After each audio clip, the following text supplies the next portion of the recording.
ಹರಿ ಓಂ, ಎಲ್ಲರೂ ಹೆಂಗಿದ್ದಿ? ನಾನಿವತ್ತು ನಿಂಗಕ್ಕೆ ಬೇರ್ ಹಲಸಿನ ಚಿಪ್ಸು ಹ್ಯಾಂಗ್ ಮಾಡೋದು ತಿಳಿಸ್ಕೊಡ್ತಿ. ಎಲ್ಲ ಚಿಪ್ಸ್ ಹಂಗೆ, ಅದರಲ್ಲಂತ ವಿಶೇಷ ಇಲ್ಲೇ. ಆದರೆ ಟೇಸ್ಟು ಬೇರೆಯ, ರುಚಿನೂ ಬೇರೆಯ, ರಾಶಿನೇ ಚಲೋ ಆಗ್ತು. ಕೆಲವಷ್ಟು ಜನಕ್ಕೆ ಇದರಿಂದ ಚಿಪ್ಸ್ ಮಾಡ್ತಾ ಹೇಳು ಗೊತ್ತಿಲ್ಲ, ಕೆಲವು ಕಡೆ ಮಾಡ್ತವೂ ಇಲ್ಲೇ. ನಿಂಗಳ ಬದಿಗೆ ಇದ್ರ ಚಿಪ್ಸ್ ಮಾಡ್ತವ ಎಂಥದ್ದು ಹೇಳಿ ನಂಗೆ ಕಮೆಂಟ್ ಮಾಡಿ. ರಾಶಿನೇ ಚಲೋ ಆಗ್ತು. ನಮ್ಮಲ್ಲಂತೂ ಈ ರೀತಿ ಚಿಪ್ಸ್ ಎಲ್ಲ ಮಾಡಿಟ್ರೆ ಒಂದು 4 ದಿನನೂ ಇರ್ತಿಲ್ಲ, ಅಷ್ಟು ರುಚಿ ಆಯ್ತು ಚಿಪ್ಸು. ನಿಂಗವು ಈ ವಿಡಿಯೋ ನೋಡೋದಕ್ಕಿಂತ ಮೊದಲೇ ನನ್ನ ಚಾನಲ್ ಸಬ್ಸ್ಕ್ರೈಬ್ ಮಾಡ್ಕೊಂಡ್ರಿಲ್ಲ ಅಂದರೆ ಸಬ್ಸ್ಕ್ರೈಬ್ ಮಾಡ್ಕೊಳ್ಳಿ, ಲೈಕ್ ಮಾಡಿ, ಶೇರ್ ಮಾಡಿ, ಕಮೆಂಟ್ ಮಾಡಿ. ಅನೇಕ ಅಡುಗೆ ವಿಡಿಯೋ ಹಾಕಿದ್ದಿ, ಹಾಡಿನ ವಿಡಿಯೋ ಹಾಕಿದ್ದಿ, ಅನೇಕ ವ್ಲಾಗ್ ಹಾಕಿದ್ದಿ, ಎಲ್ಲನೂ ನೋಡಿ ಸಪೋರ್ಟ್ ಮಾಡಿ.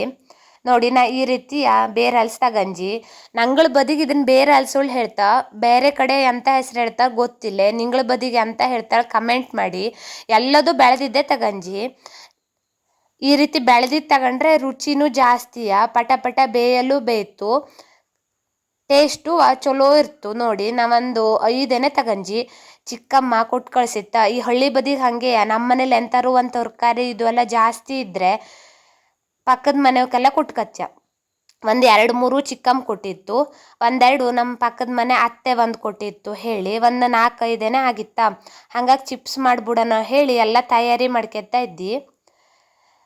ನೋಡಿ, ಈ ರೀತಿ ಎಲ್ಲ ಕಟ್ಟು ಮಾಡ್ಕೊತಾ ಇದ್ದಿ. ಇಲ್ಲಿ ನೋಡಿ, ಈ ರೀತಿ ಮೆಟ್ಕತ್ತಿ ಹೊಸ ನಮ್ನಿ ಬಂಜು. ನಮ್ಮ ಅಡುಗೆ ಕಟ್ಟಿಗೆ ಹಿಂಗೆ ಮೆಟ್ಗತ್ತಿ ಹಾಕ್ಯಂಬಲ್ಲ ಅಡಿಲೆ. ನಂಗಂತೂ ಚಾಕುದಲ್ಲೆಲ್ಲ ಕೊರೆದ್ರೆ ಚಲೋನೇ ಆಗ್ತಿಲ್ಲ. ಹಂಗೇಳಿ ಮೆಟ್ಗತ್ತಿ ಹಾಕ್ಯಂಬನ ಅಂದ್ರೆ ಪದೇ ಪದೇ ಹೋಗಿ ಬಂದ್ಕೊಂಬೋದು, ಅಡುಗೆ ಮಾಡೋದು ಮಾಡ್ಕೊತಿರವು. ಹಾಗಾಗಿ ನಾ ಎಂತ ಮಾಡ್ಕೊಂಜಿ ಅಂದರೆ ಗ್ಯಾಸ್ ಕಟ್ಟಿಗೆ ಈ ರೀತಿ ಮೆಟ್ಗತ್ತಿ ಫಿಕ್ಸ್ ಮಾಡ್ಕೊಂಜಿ. ಈ ರೀತಿ ಇಪ್ಪದಕ್ಕೆ ಅಲ್ಲೇ ಅಡುಗೆ ಮಾಡ್ಕೊತ ಅಲ್ಲೇ ಕೊರಿಯಲ್ಲಿ ರಾಶಿನೇ ಆಗ್ತು, ಮತ್ತು ಕೆಲಸನೂ ಪಟ ಪಟ ಆಗ್ತು. ಅದರಲ್ಲೂ ಮೆಟ್ಕತ್ತಿ ರೂಢಿ ಆದವಕ್ಕಂತೂ ಚಾಕುನೂ ಬೇಕುಳಿಲ್ಲ, ಅಲ್ಲೇ ಪಕ್ಕಕ್ಕೆ ಫಿಕ್ಸ್ ಮಾಡ್ಕೊಂಬಲಾಗ್ತು. ಮತ್ತು ಅದರಿಂದವ ನಿಂಗಳದ್ದು ಗ್ಯಾಸ್ ಕಟ್ಟೆ ಎಂಥದ್ದು ಹಾಳಾಗ್ತಿಲ್ಲ. ಹೋಲ್ ಮಾಡಿ ಫಿಕ್ಸ್ ಮಾಡೋದು ಅಲ್ಲ, ಸಾದಾ ಮ್ಯಾಲಿಂದ ಇಟ್ಕೊಂಡ್ರತ್ತು ಅಷ್ಟೇಯ.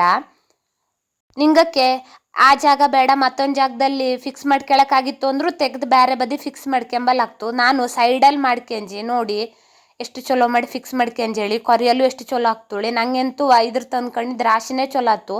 ನಾ ಸುಮಾರು 1-2 ವರ್ಷ ಆತನ ಬಳಸಲಣ್ಕಿ, ಅಂಥದ್ದು ತೊಂದರೆ ಜಿಲೆ. ನೋಡಿ ಎಷ್ಟು ಪಟ ಪಟ ಕೊರಿಯಲ್ಲೂ ಬತ್ತಾಯಿದ್ದು ಹೇಳಿ. ಈ ಬೇರಲ್ಸು ಸ್ವಲ್ಪ ಗಟ್ಟಿ ಇರ್ತು, ಕೊರಿಯಕ್ಕೆ ರಾಶಿನೇ ಹುಷಾರಿಂದ ಕೊರಿಯವು, ಕೈ ಎಲ್ಲ ಕೊರೆದೋಗ್ತು. ಎಂತಕ್ಕೆ ಅಂದರೆ ಪ್ರತಿಯೊಂದು ಅದ್ರ ಮೇಲ್ಗಡೆ ಸಿಪ್ಪೆ ಪೂರ್ತಿಯಾಗಿ ಕೆತ್ತಲು ಬತ್ತಿಲ್ಲ, ಸ್ವಲ್ಪ ಸ್ವಲ್ಪ ಕೆತ್ತಕ್ಕಾಗ್ತು, ಸುತ್ತಲೂ ಕೆತ್ಕೊಳಕ್ಕಾಗ್ತು. ಒಂಟಿರ್ತು 2 ದಿನ ಬಿಟ್ಟು ಮಾಡ್ರೆ ಸ್ವಲ್ಪ ಒಂಟು ಕಡಿಮೆ ಆಗ್ತು, ಆದ್ರೆ ಅಷ್ಟೆಲ್ಲ ಹೊತ್ತು ಬಿಟ್ಬಿಟ್ರೆ ಹೊಣ್ಣಾಗೋಗ್ತು. ಹಾಗಾಗಿ ಸುತ್ತಲೂ ನೋಡಿ ನಾ ಹೆಂಗೆ ಈ ರೀತಿ ಕೆತ್ತಾ ಇದ್ದಿ ಹೇಳಿ. ಆದರೆ ಸರಿ ಮಾಡಿ ಕೆತ್ತಲು ಬತ್ತಿಲ್ಲ, ರಾಶಿನೇ ಗಟ್ಟಿ ಇರ್ತು. ಹಾಗಾಗಿ ನಿಂಗೆ ಕೆತ್ತಕ್ಕಾರ ಹುಷಾರಿ.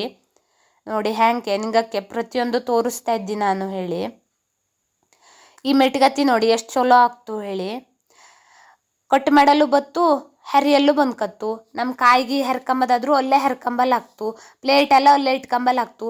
ಎಲ್ಲರಿಗೂ ಚಾಕುದಲ್ಲಿ ಕಟ್ ಮಾಡಲು ಬತ್ತಿಲ್ಲ, ಅದರಲ್ಲೂ ನಮ್ಮ ಹೊಳ್ಳೆವಕ್ಕಂತೂ ಚಾಕು ಅಂದರೆ ಒಂಥರವ ಚಲೋನೂ ಆಗ್ತಿಲ್ಲ.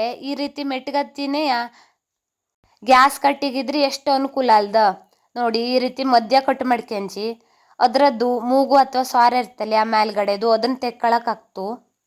ಅದ್ರ ತೆಕ್ಕಂಜ್ವಿಲ್ಲ ಅಂದರೆ ಚಿಪ್ಸು ಚಲೋ ಆಗ್ತಿಲ್ಲ, ಹೆರಿಯಲ್ಲಿ ಬತ್ತಿಲ್ಲ ನಮಗೆ. ಈ ರೀತಿ ಎಲ್ಲದು ಕಟ್ ಮಾಡಿ ಇಟ್ಕೊತಾ ಇದ್ದಿ ನಾನು. ಎಲ್ಲದು ಪ್ರತಿಯೊಂದು ಇದೇ ರೀತಿನೇ ಮಾಡ್ಕೊತಾ ಇದ್ದಿ.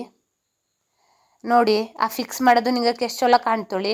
ನಿಂಗಕ್ಕೆ ಏನಾದರೂ ಇದ್ರದ್ದು ಇಂಟ್ರೆಸ್ಟ್ ಇದ್ದು ಹೇಳಾದರೆ ಮೆಟ್ಕತ್ತಿದ್ದು ನಂಗೆ ಕಮೆಂಟ್ ಮಾಡಿ, ನಾ ಅದನ್ನು ಇನ್ನೊಂದು ವೀಡಿಯೋನೇ ಮಾಡಿ ನಿಂಗಕ್ಕೆ ಡೀಟೇಲ್ ಆಗಿ ತೋರಿಸ್ತಿ. ನೋಡಿ ಈ ರೀತಿ ಎಲ್ಲದನ್ನು ಕಟ್ ಮಾಡ್ಕೊಂಜಿ, ಹೆರಿಯಲ್ ಬೊಪ್ಪ ಸೈಜಿಗೆ ಈ ಸೈಜಿಗೆ ಮಾಡ್ಕೊಂಜಿ. ಮೇಲ್ಗಡೆಯ ಸಾರೆ ಮೂಗೆಲ್ಲ ತೆಕ್ಕಂಜಿ ನಾನು. ಎಲ್ಲದು ರೆಡಿ ಮಾಡ್ಕೊಂಡಿ ಅಷ್ಟದುವ. ಈಗ ಇದನ್ನು ಸರಿ ಮಾಡಿ ಹೆರ್ಕೊಳ್ಳವು, ತುರ್ಕೊಳ್ಳವು. ನೋಡಿ ಈ ರೀತಿಯ ತುರ್ಕೊಂಬಕರೆ ಒಂದು ಮೆಥಡ್ ಎಂತ ಮಾಡ್ಕೊಳ್ಳವು ಅಂದರೆ ಈ ರೀತಿ ಎಣ್ಣೆ ಹಚ್ಕೊಳ್ಳವು. ಎಂತಕ್ಕೆ ಅಂದರೆ ನಿಂಗವು ಎಣ್ಣೆ ಹಚ್ಕೊಂಡ್ರಿಲ್ಲ ಅಂದರೆ ಅದು ಸರಿ ಮಾಡಿ ಹೆರಿಯಲ್ ಬತ್ತಿಲ್ಲ. ಅದೇ ಈ ರೀತಿ ನಾನು ಅದನ್ನು ಎಲ್ಲ ಬದಿಗೂ ಸ್ಪ್ರೆಡ್ ಮಾಡ್ಕೊತಾ ಇದ್ದಿ. ಎಣ್ಣೆನ ಈ ರೀತಿಯ ಎಲ್ಲ ಕಡೆ ಹಚ್ಕೊಂಡು ಹೆರ್ಕೊಂಬದ್ರಿಂದವ ಪಟ ಪಟ ಹೆರಿತು. ಅದರಲ್ಲಿ ಒಂಟಿಪ್ಪದಕ್ಕೆ ಇಲ್ಲಾಂದ್ರೆ ಪಟ ಪಟ ಹೆರಿತಿಲ್ಲ. ನೋಡಿ ಎಷ್ಟು ಸ್ಪೀಡ್ ಹೆರಿತು ಹೇಳಿ. ಪ್ರತಿ ಬಾರಿನೂ ಒಂದೊಂದು ಸ್ವಲ್ಪ ಎಣ್ಣೆ ಕಡೆ ಹೋದಂಗೆ ಹಚ್ಕೊತಾನೆ ಇರವು. ಆವಾಗ ಅಂಟು ನಮ್ಮದು ಆ ಹೆರಿಯೋದಕ್ಕೆ ಅಂಟ್ಕೊತಿಲ್ಲ, ಪಟ ಪಟ ಹೆರಿಯಲು ಈಸಿ ಆಗ್ತು. ನೋಡಿ. ಈ ರೀತಿಯ ಹೆರಿಯೋದು ಸ್ವಲ್ಪ ತ್ರಾಸೆಯ ಎಂತಕ್ಕೆ ಅಂದರೆ ಪದೇ ಪದೇ ಅಡ್ಜಸ್ಟ್ ಮಾಡ್ಕೊಳಕ್ಕಾಗ್ತು. ಗಟ್ಟಿ ಇಪ್ಪದಕ್ಕೆ ಹೆರಿಯೋದು ಸ್ವಲ್ಪ ಕಷ್ಟ. ನೋಡಿ ಈ ರೀತಿ ಹೆರ್ಕಂಜಿ ಮೊದಲೇ ಹೆರ್ದಿಟ್ಕೊಂಬಲ್ಲಿಡಿಲ್ಲ, ಒಂದಕ್ಕೊಂದು ಉಂಟ್ತಿಲ್ಲ. ಹಾಗಾಗಿ ನೋಡಿ ಎಷ್ಟು ಹುಡಿನೇ ಇದ್ದೋಳಿ, ಒಂದಕ್ಕೊಂದು ಉಂಟ್ತಿಲ್ಲ ಇದು. ಹಾಗಾಗಿ ಮೊದಲೇ ಹೆರ್ದಿಟ್ಕೊಬಿಟ್ರೆ ಬೊಂಡಿಗೆ ಹಾಕ್ಯಂಬ್ಲು ನಮಗೆ ಸಸಾರಾಗ್ತು. ನೋಡಿ ಪ್ರತಿಯೊಂದು ಸರಿ ಮಾಡಿ ಹೆರೆದು ರೆಡಿ ಮಾಡ್ಕೊಂಡು ನಾನು ಎರಡೆರಡೇ ಹೆರ್ಕತ್ತಾ ಇದ್ದೀರಿ. ರಾಶಿನೂ ಹೆರೆದಿಟ್ಕೊಂಡ್ರೆ ಕೊಪ್ಪಾಗಿ ಹೋಗ್ತು. ಹಾಗಾಗಿ ಬೆಗ್ನೆ ಕೊಪ್ಪಪ್ಪ ಜಾಸ್ತಿ. ಹಾಗಾಗಿ ಒಂದೇ ಸಲ ಅಷ್ಟು ಹೆರ್ಕತ್ತಾ ಇಲ್ಲೇ, ಒಂದೊಂದು ಬೊಂಡಿಗೆ ಒಂದೊಂದು ಸತಿಗೆ ಎಷ್ಟು ಬೇಕೋ ಅಷ್ಟು ಹೆರ್ಕತ್ತಾ ಇದ್ದಿ ನಾನು. ಇದೆಲ್ಲ ಈಗ ಹೆರೆದಾದ್ಮೇಲೆ ನಾನು ಬೊಂಡಿಯ ಬಿಸಿ ಇಟ್ಕಂಜಿ ಎಣ್ಣೆ ಹಾಕ್ಕೊಂಡು ಅದನ್ನು ಈಗ ಒಂದೊಂದೇ ಬಿಟ್ಕೊತ ಹೋಗವು. ಈ ರೀತಿಯ ಸ್ವಲ್ಪವ ಹುಡಿಯಾಗೆ ಬಿಟ್ಕೊತಾ ಇದ್ದಿ. ಒಂದಕ್ಕೊಂದು ಹೊಂಟ್ತಿಲ್ಲ, ಆದರೂ ಎಲ್ಲರೂ ಹೊಂಟೋದ್ರೆ ಹೇಳಿ. ನೋಡಿ ಈ ರೀತಿ ಎಲ್ಲದನ್ನು ಹಾಕ್ಯತ್ತಾ ಇದ್ದಿ ಎಷ್ಟು ಬೇಕೋ ಅಷ್ಟು. ನಾರ್ಮಲ್ ಎಲ್ಲ ಚಿಪ್ಸ್ ಮಾಡ್ದಂಗೆ ಎಂಥದ್ದು ವಿಶೇಷ ಇಲ್ಲೇ. ಆದರೆ ಇದನ್ನು ಕೆಲವಷ್ಟು ಕಾಲು ನೋವು, ಮೈಕೈ ನೋವು ಅಂಥವು ತಿಂತ್ವಿಲ್ಲೇ. ಇದರಿಂದ ಕಾಲು ನೋವು ಜಾಸ್ತಿ ಆಗ್ತು ಹೇಳ್ತಾ. ಅದು ಎಷ್ಟು ರುಚಿನೋ ಅಷ್ಟೇ ಸ್ವಲ್ಪವ ನಮ್ಮ ಆರೋಗ್ಯದ ಮೇಲೆ ಪರಿಣಾಮ ಬೀರ್ತು ಹೇಳ್ತಾ. ಆದರೆ ಎಷ್ಟು ಸುಳ್ಳು ಎಷ್ಟು ಸರಿ ಹೇಳಿ ನನಗೂ ಗೊತ್ತಿಲ್ಲ.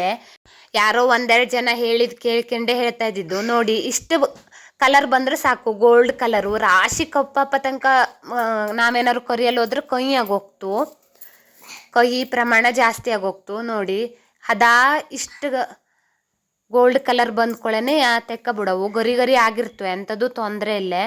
ಪೂರ್ತಿಯಾಗಿ ಎಲ್ಲದನ್ನು ತೆಕ್ಕತ್ತಾ ಇದ್ದಿ. ನಾನು ಇದಕ್ಕೆ ಒಂದು ಮಸಾಲ ರೆಡಿ ಮಾಡ್ಕೊಂಜಿ.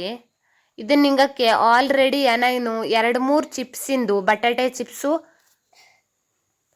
ಹಲಸಿನಕಾಯಿ ಚಿಪ್ಸು ಎಲ್ಲದರಲ್ಲೂ ತೋರಿಸಿದ್ದೀನಿ ಹಿಂಗಕ್ಕೆ ಯಾವ ರೀತಿಯ ನಾನು ಮಸಾಲೆ ಮಾಡ್ಕೆತ್ತಿ ಹೇಳಿ. ಅದರಲ್ಲೂ ರಾಶಿ ದಿನ ಇಟ್ಕೊಂಬ ಅಂತ ಚಿಪ್ಸಿಗಾದರೆ ನಂಗವು ಜೀರಿಗೆ ಮೆಂತೆ ಎಲ್ಲದನ್ನು ಹೊರದು ಹಾಕ್ತೀಯ. ಆದರೆ ಇದನ್ನು ನಾನು ಇನ್ಸ್ಟೆಂಟಾಗಿ ಮಾಡ್ಕೇತಿ. ಅಂತಕ್ಕೆ ಅಂದರೆ ಇದು ರಾಶಿ ದಿನ ಎಲ್ಲ ಇರ್ತಿಲ್ಲ, ಹೆಚ್ಚು ಅಂದರೆ ಒಂದು 15 ದಿನ ಇರ್ಗು ಈ ಚಿಪ್ಸು ಅಷ್ಟೇ. ಮಾಡಿದ್ದೆ ಒಂದು 2-3 ಕಾಯಾಗಿರ್ತಲ್ಲಿ. ಹಾಗಾಗಿ ನಾನು ಇದಕ್ಕೆ ಚಾಟ್ ಮಸಾಲ, ಪಿಂಕ್ ಸಾಲ್ಟು ಮತ್ತು ಅಚ್ಚು ಖಾರದ ಪುಡಿ ಹಾಕಿ ಸರಿ ಮಾಡಿ ಮಿಕ್ಸ್ ಮಾಡ್ಕೊತಾ ಇದ್ದಿ ಈ ರೀತಿಯಾಗಿ. ಇದು ರಾಶಿನೇ ಚಲೋ ಆಗ್ತು. ಅದರಲ್ಲೂ ಇನ್ಸ್ಟೆಂಟಾಗಿ ಮಾಡ್ಕೊಬೋದು. ಆ ಚಾಟ್ ಮಸಾಲದ ಫ್ಲೇವರ್ ಎಲ್ಲ ಇಪ್ಪದಕ್ಕೆ ನಾವು ಪ್ಯಾಟೆಲೆಲ್ಲ ಸಿಗೋಂಥ ಚಿಪ್ಸಿನ ಟೇಸ್ಟೇ ಕೊಡ್ತು. ರಾಶಿನೇ ರುಚಿನೂ ಆಗ್ತು. ಒಂದು ಸಲ ಟ್ರೈ ಮಾಡಿ. ನಾ ಸುಮಾರು ಎಲ್ಲದಕ್ಕೂ ಇದನ್ನೇ ಮಸಾಲ ಮಾಡ್ಕೊತಿ. ಆದರೆ ಎದುರಿಗೆ ಇಟ್ಕೊಂಬಂಥ ಚಿಪ್ಸಿಗೆ ಮಾತ್ರ ಈ ರೀತಿ ಮಸಾಲ ಮಾಡ್ಕೊತಿ. ವರ್ಷಗಟ್ಟಲೆ ಇಟ್ಕೊಂಬಂಥ ಚಿಪ್ಸಿಗೆಲ್ಲ ಅಲ್ಲ. ನೋಡಿ ಈ ರೀತಿ ಮಾಡ್ಕೊಂಡಲ್ಲಿ ಈಗ ಎಣ್ಣೆ ಎಲ್ಲ ಬಸಿದ ಮೇಲೆ ಅದನ್ನು ಒಂದು ಪಾತ್ರೆಗೆ ಹಾಕ್ಯತ್ತಾ ಇದ್ದಿ. ನೋಡಿ ಇಲ್ಲಿ ಪೂರ್ತಿಯಾಗಿ ಎಣ್ಣೆ ಅಷ್ಟು ಬಸಿದ್ದು ಈಗ ನಾನು ಮಾಡಿಟ್ಟಿದ್ದ ಚಿಪ್ಸ್ ಮಸಾಲ ಹಾಕಿ ಸರಿ ಮಾಡಿ ಮಿಕ್ಸ್ ಮಾಡ್ಕೊತಾ ಇದ್ದಿ.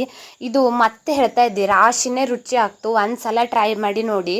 ನಿಂಗೆ ಒಂದು ಸತಿ ಮಾಡ್ಕೊಂಡ್ರೆ ಪದೇ ಪದೇ ಮಾಡ್ಕೊಳ್ಳೋ ಹೋಳ್ ಕಾಣ್ತು. ಫೈನಲಿ ಆ ಚಿಪ್ಸು ರೆಡಿ ಆಯ್ತು. ನಿಂಗೆ ನನ್ನ ವಿಡಿಯೋ ಇಷ್ಟ ಆದರೆ ಲೈಕ್ ಮಾಡಿ, ಶೇರ್ ಮಾಡಿ, ಕಮೆಂಟ್ ಮಾಡಿ. ಹಾಗೆ ನನ್ನ ಚಾನಲ್ಗೆ ಸಬ್ಸ್ಕ್ರೈಬ್ ಆಗಿ. ಇದೇ ರೀತಿ ಅನೇಕ ವಿಡಿಯೋ ನನ್ನ ಚಾನಲಲ್ಲಿ ಸಿಕ್ತು. ಪ್ರತಿಯೊಂದನ್ನು ನೋಡಿ ಸಪೋರ್ಟ್ ಮಾಡಿ. Thanks for watching.